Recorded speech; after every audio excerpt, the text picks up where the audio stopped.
अस्सलाम वालेकुम grade 4। I am your science teacher Saba और हम हैं मिडिल में आपके चैप्टर नंबर 5 के जो कि है एनवायरनमेंट के बारे में। चैप्टर नंबर 5 में we studied about habitat, we studied about conservation. आज हम बात करने वाले हैं about different things, so let's see what those are. Today's topic is based on 5.4 जो कि है नेचुरल रिसोर्सेज के बारे में। क्योंकि हम पिछले लेक्चर में बात कर रहे थे, क्या बात कर रहे थे, हम बात कर रहे थे कि नेचुरल रिसोर्सेज को प्रोटेक्ट और मैनेज करना है जो है वही कंजर्वेशन कहलाता है। तो उस वक्त मैंने नेचुरल रिसोर्सेज को आपको ब्रीफली बता दिया था कि कुदरती होती हैं वो चीजें जो हम इस्तेमाल करते हैं, लेकिन ऑब्वियसली ड्यू था कि हम उसके ऊपर भी एक प्रॉपर डिस्कशन करें कि नेचुरल रिसोर्सेज क्या है जिनका हमारे एनवायरनमेंट में इतना ज्यादा जिक्र आता है, जो हमारे एनवायरनमेंट का इतना ज्यादा हिस्सा जो है उसको ऑक्यूपाई करती हैं। तो आए पढ़ना शुरू करते हैं कि व्हाट आर नेचुरल रिसोर्सेज। सब topic 5.4। Natural resources are things that grow naturally and do not need human help. तो बेसिकली नेचुरल रिसोर्सेज वो चीजें होती हैं जो कुदरती खुद से ग्रो करती हैं या एग्जिस्ट करती हैं और उनमें इंसानों की कोई जरूरत नहीं है। जैसे कि हवा, क्या हम हवा को प्रोड्यूस करने के लिए कुछ करते हैं?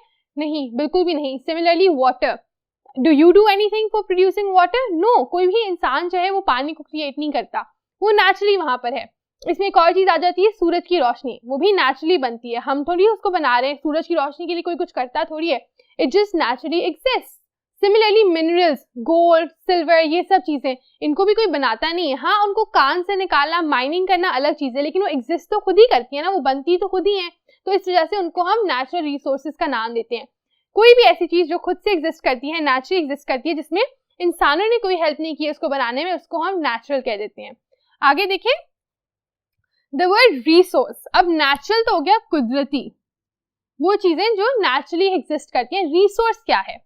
Means something that can be used. Resource आप ऐसी चीज को कहते हो जो आपके इस्तेमाल के लायक हो, इस्तेमाल के काम आ सके। जैसे अगर मैं कहती हूँ कि वो पानी मेरे लिए एक रिसोर्स है, क्यों? क्योंकि मैं उसको कई चीजों के लिए इस्तेमाल करती हूँ, पीने के लिए, खाना बनाने के लिए, सूप बनाने के लिए। So water is a resource for me. Similarly किताबें भी मेरे लिए रिसोर्स हैं, क्यों? क्योंकि मैं उनको इस्तेमाल करती हूँ, मैं उनको यूज करती हूँ पढ़ने के लिए। हाउएवर किताबें नेचुरल रिसोर्स नहीं है, उसको तो इंसान ने बनाया है, जबकि पानी जो है वो नेचुरल रिसोर्स है। आगे देखिए only natural things that are useful to human beings can be called natural resources. आप सिर्फ एक ही सूरत में किसी चीज को नेचुरल रिसोर्सेज कह सकते हो, वो किस बात पे कि एक तो वो नेचुरल हो, कुदरती हो, और दूसरा वो यूजफुल हो, इंसानों के काम आने वाली हो। अगर वो इस्तेमाल के लायक है और अगर वो नेचुरल है तो आप उसको नेचुरल रिसोर्सेज कहोगे। अदर्स आर नॉट कॉल्ड सो।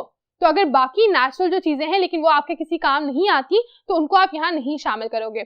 जैसे कि फंगस अगर नेचुरली एग्जिस्ट करती है तो आप नहीं कहोगे कि ओ नहीं वो तो हमारे लिए नेचुरल रिसोर्स है, because some kind of it is might be helpful, लेकिन ज्यादातर वो हमारे लिए नहीं है फायदेमंद। तो सिर्फ वो चीजें जो आपके इस्तेमाल के काबिल हैं, जो आपके लिए यूजफुल हैं, ये की वर्ड है, उसको हम कहेंगे नेचुरल रिसोर्स, और बाकियों को ऐसा नहीं कहेंगे। अब आगे चलते हैं। So now that we have defined a natural resource, it's only fair कि हम उसकी एग्जांपल्स की भी बात करें। हमें समझ आ गई कि नेचुरल रिसोर्स क्या है।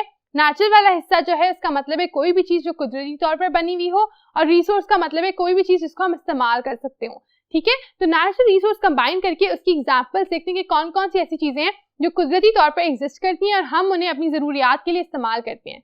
आए पढ़े। सबसे पहले है पानी। पानी is an important natural resource. फिर है दरख्त। दरख्त आप सब जानते हैं किस तरह से यूज होते हैं। पानी सूप में, पानी में हाथ धोने के लिए, पीने के लिए, all those things are water dependent. Trees, दरख्तों का तो हमारे लिए इनफिनिट इस्तेमाल है। हमें ऑक्सीजन वो देते हैं, हमें लकड़ी वो प्रोवाइड करते हैं, हमें फर्नीचर का आइटम वो प्रोवाइड करते हैं, हमारे दवाइयों के लिए मटेरियल्स वो प्रोवाइड करते हैं। सो काउंटलेस थिंग्स के लिए हम ट्रीज पे डिपेंड करते हैं।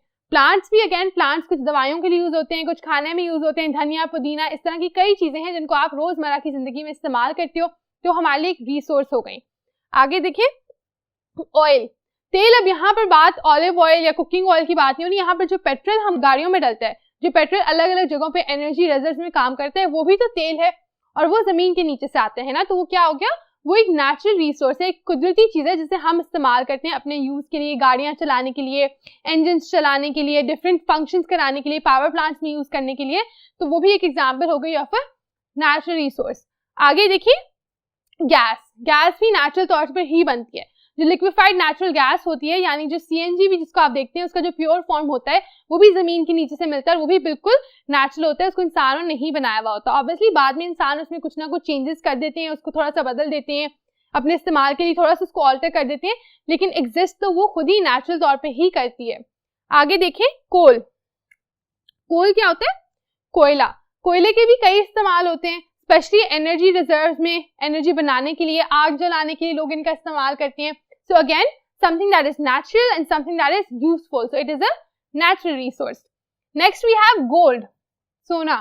सोना हमारे किस काम आता है? सोना हमारे काम आते हैं, जेवरात के काम आते हैं, इधर उधर से ट्रांजैक्शन करने के काम आते हैं, आप किसी चीज के बदले में उसको दे सकते हो, तो सोना भी हमारे लिए यूजफुल तो है, obviously it's very useful, we use it, so gold is also a natural resource.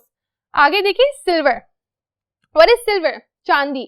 चांदी भी ज्वेलरी में इस्तेमाल हो रही है, डिफरेंट बर्तनों में इस्तेमाल हो रही है, कई चीजों में इस्तेमाल हो रही है, पैसों के बदले में दी जा रही है, सिक्कों में इस्तेमाल हुआ करती थी, ठीक है, तो क्या हो रहा है, ये यूज हो रही है ना, यूजफुल है आपके लिए, तो ये क्या है? ये है एक नेचुरल रिसोर्स, शाबाश। आगे देखिए, सैंड, यहाँ तक कि रेत भी इस्तेमाल होती है डिफरेंट सैंड माइंस में, चीजें बनाने के लिए, प्रोडक्ट्स बनाने के लिए, जो आपके डेकोरेशन पीसेस बनते हैं उनमें सैंड इस्तेमाल हो रही होती है, so some of them use sand. So sand is again natural, कुदरती तौर पर बस वहां है, बीच के साइड पे होती है, समंदरों की साइड पर होती है, you don't make it, no humans make it, लेकिन वो वहां पर है, और वो किस लिए है? ताकि हम उसको इस्तेमाल कर सकें, so again it will be a natural resource. नमक। नमक तो ऑब्वियसली आप सबको पता है इस्तेमाल होता है, घर में खाने में इस्तेमाल होता है, सोडियम क्लोराइड भी इसको कहा जाता है, so it's also very frequently use. Again naturally, अगर आपको पता हो, ख्योड़ा माइन एक जगह है, वहां पर बहुत ज्यादा नमक की कानें हैं, तो नमक भी इसी तरह कानों की सूरत में, पत्थरों की सूरत में आपको मिलता है, फिर उससे आप बनाते हो और उसको आप कंज्यूम करते हो, तो नेचुरली एग्जिस्ट करता है, एक नेचुरल रिसोर्स है आपके लिए। विंड एनर्जी, हवा। हवा की एनर्जी अब तो जाकर बिजली बनाने के लिए भी इस्तेमाल करते हैं, टर्बाइंस होते हैं, पावर प्लांट्स होते हैं, आप आगे एनर्जी वाले चैप्टर में पढ़ोगे, तो हवा के भी कई इस्तेमाल होना शुरू हो गए हैं। हम अपनी विंड मिल्स जो हैं, मिल्स चलती हैं इससे, तो हवा भी एक नेचुरल रिसोर्स हो गई। नेक्स्ट, सोलर एनर्जी, सूरज की रोशनी, एवरीबॉडी नोज, फोटोसिंथेसिस, प्लांट्स इसको इस्तेमाल करते हैं, हम इसको सोलर पैनल जब लगते हैं हर जगह, तो किससे इस्तेमाल कर रहे हैं? वो इस्तेमाल कर रहे हैं सूरज की रोशनी को, और सूरज की रोशनी क्या आपने या मैंने बनाई है? बिल्कुल भी नहीं, वो कुदरती तौर पे एग्जिस्ट कर रही है, तो इस वजह से solar energy is another example and many others. So ये सारी बातें लिखने के बाद भी कई ज्यादा ऐसी एग्जांपल्स हैं नेचुरल रिसोर्सेज की जो हम डिस्कस नहीं कर रहे, लेकिन वो एग्जिस्ट करती हैं। तो अब तक आपको समझ आ जाना चाहिए कि नेचुरल रिसोर्स होता क्या है। कोई भी ऐसी चीज जो नेचुरली एग्जिस्ट करती है, उसको इंसानों ने नहीं बनाया, इंसान उसको ग्रो करने में मदद नहीं करते, लेकिन वो फिर इंसानों के काम आती है, उसको हम कह देते हैं नेचुरल रिसोर्स। आए आगे बढ़ते हैं। What we'll do now is we'll sum up this subtopic. वो हम किस तरह से करेंगे? हम बात करेंगे थोड़ी सी एक एक्टिविटी की, और फिर हम बात करेंगे क्वेश्चन की, और हो जाएगा हमारे लिए नेचुरल रिसोर्स वाला सबटॉपिक खत्म। तो आए एक्टिविटी देखते हैं। Read the list and write down how many you can remember. आपकी बुक में ही मेंशन है कि आपने क्या करना है, पूरी लिस्ट जो हमने अभी बात की जिसके बारे में, उसको पढ़ें, अच्छे से याद रखने की कोशिश करें, बुक को बंद करें, नोटबुक खोलें और उसमें लिखें कि आपको कौन कौन सी नेचुरल रिसोर्स याद है। क्या आपको पानी याद रहता है, आपको सैंड याद रहता है, आपको वाटर याद रहता है, solar energy, wind energy, whatever you can remember, वो वहां लिखें, और फिर देखेंगे आपको कितना याद रहा।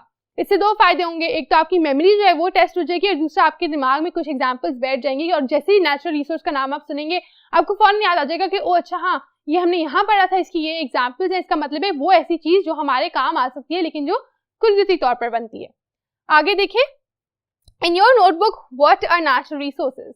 इन योर नोटबुक का सेक्शन आपकी बुक में हमेशा होता है, और वो मैं कोशिश करती हूँ कि आपके साथ सॉल्व इस तरह से किया करूँ कि आपको आंसर ना लिख के दिया करूँ, लेकिन बल्कि आपको बस बता दिया करूँ कि आपको किस तरह से हल करना चाहिए इसे। तो अगर यहाँ पे वो पूछेंगे नेचुरल रिसोर्सेज क्या होती है, तो ये कोई मुश्किल बात है आपके लिए आंसर करना? इसको मुश्किल है? बिल्कुल भी नहीं, और ना ही होना चाहिए, क्योंकि हम इतनी देर से क्या बात करें, यही कि नेचुरल रिसोर्सेज क्या है। सो जो भी आपको इस लेक्चर से समझ आए, अच्छे तरीके से अपने अल्फाज में उसको डिस्क्राइब करें, यहाँ पर लिखें एंड कंप्लीट दिस सब टॉपिक, ताकि अगले लेक्चर में हम बात कर सकें इंसान जो है वो किस तरह से नेचुरल रिसोर्सेज को इस्तेमाल करते हैं, वो किस किस लिए उसको यूज करते हैं, कहाँ कहाँ उसको डिप्लॉय करती हैं, इन सब चीजों के बारे में हम बात करेंगे in the next lecture, and then after a few lessons इंशाल्लाह will be done with chapter number 5 as well. So stay tuned for that. इसको पढ़ें अच्छे से, चैप्टर 5 की एक एक लेक्चर को व्यू करें, इनफैक्ट सारी बुक की मैं तो कहूंगी लेक्चर्स को आप साथ साथ पढ़ते रहा करें, समझते रहा करें, ताकि कॉन्सेप्ट्स आपके दिमाग में बैठते रहें। So until I see you again, अल्लाह हाफिज, टेक केयर।